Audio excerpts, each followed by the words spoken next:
Congressman, we got you? Great to be back, Sean. Good.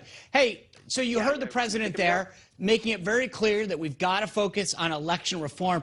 The House, led by the Democrats and Nancy Pelosi, is very clear. They're going to pass H.R. 1 later this week, which would go in the opposite direction, making sure that you couldn't have voter ID, making sure that the states get stripped of a lot of their responsibilities and do exactly the opposite of what President Trump wants. Yeah, Sean, this bill that Speaker Pelosi is bringing this week is a recipe for voter fraud. Literally getting rid of the ability for states to have voter ID. My home state of Louisiana requires you show a picture ID to vote. I mean, you can't go buy a six-pack of beer without showing a picture ID. You can't get in, by the way, to the Democrat convention when they actually have it in person without showing a picture ID. Yet to vote for president or a member of Congress, you won't have to show picture ID, and they mandate things like same-day voter registration. Oh, and by the way, if you want your taxpayer money going to things like opening up schools or paying down the national debt, in this bill, they give a 6-to-1 match of federal dollars going to political candidates. 6-to-1 match instead of doing things like opening up schools or paying down debt. That's all in this bill.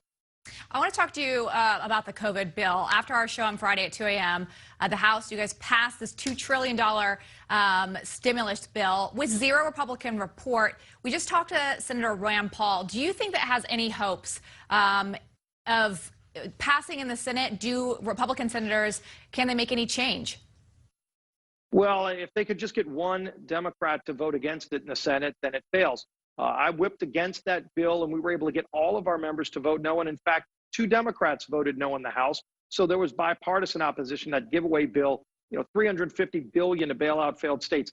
Not a single dime dedicated to safely reopening schools at a time when you got union bosses sending their kids to private school, but saying your kid shouldn't be going to school in person. We tried to take the money from Nancy Pelosi's $112 million subway to Silicon Valley, take that money and give it to the mental health needs of kids who are being denied the ability to go back to school. Not a single Democrat would vote for that amendment to help those kids who are having serious mental health issues. Such a misguided bill, very little to do with COVID, all to do with just giving away money to, frankly, the wild left liberal causes. Congressman, I'm sure that considering it was 2 a.m. and they jammed it through, not many people got a chance to read the bill. But on page 305 of the bill, Democrats tucked in $570 million to help federal employees stay at home and get paid if their kids can't go to school in person. It seems as though the Democrats' priority right now is to help teachers' unions and federal employees.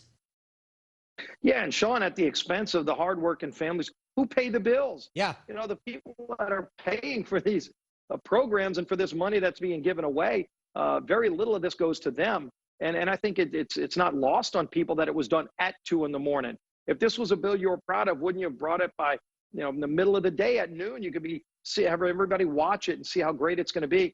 Every relief package we passed under President Trump was heavily bipartisan and was focused on helping families, helping small businesses, helping get states open, helping get schools open. This bill does very little of that. In fact, 95% of all the money going to schools, over $130 billion for schools, 95% of it can't even be spent this year. If you like the idea of keeping your kids at home and virtually teaching them, you're going to be doing that for a few more years under this bill. It's crazy policy, and it's wrecking the future of kids. It's really doing long-term devastation to kids. Speaking of long-term devastation, the Department of Homeland Security Secretary, he was at the White House press briefing today. He talked about, and this was breaking this afternoon, but he talks about other benefits and protection that the task force is now going to give separated families, which include transportation, health care, mental health services, as well as legal, career, and educational services with no cost being passed down to families. Mayorkas, the DHS secretary, is also expected to announce that the task force will consider siblings of children separated for unification. Now, here's the thing that I think is really interesting. When asked what his message was, he said, "We're not saying don't come, we're saying don't come now." What is going on with our country that this is the priority of this administration?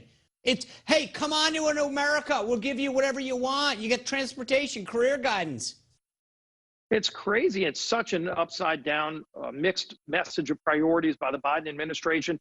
They are right now opening up America's border and trying to close down states. They're opening up our border and closing down schools. Look, they took parts of the border wall down and stopped building President Trump's border wall, which was working, and they put up a wall around the Capitol. So I thought the Democrats didn't believe walls work. They just don't want walls around you, but they want walls around themselves. The hypocrisy is so scathing. I think people are fed up with this, and it's having damage all across our country. 100%. Here's my theory, by the way. Their bill is an 8-year path to citizenship. When you hear about all these young kids coming, it's a plan. It's a plan. They know exactly. You get the kids in 9, 10, 11 years old. Guess what? 8 years from now, they can vote. It's all part of the big Democratic plan. This, H.R. 1, everything. It's about a permanent majority for the Democrats. Congressman Scalise, thank you for everything you're doing in the House to fight the fight. I appreciate your comments and hope that you guys continue to do everything you can to get back into the majority and stop this nonsense. Let's get the word out. Let's get the House back. Let's vote against this bill. Thank you, Sean. You bet. Thank right. you. Well, up next, more glaring hypocrisy around the reopening of schools.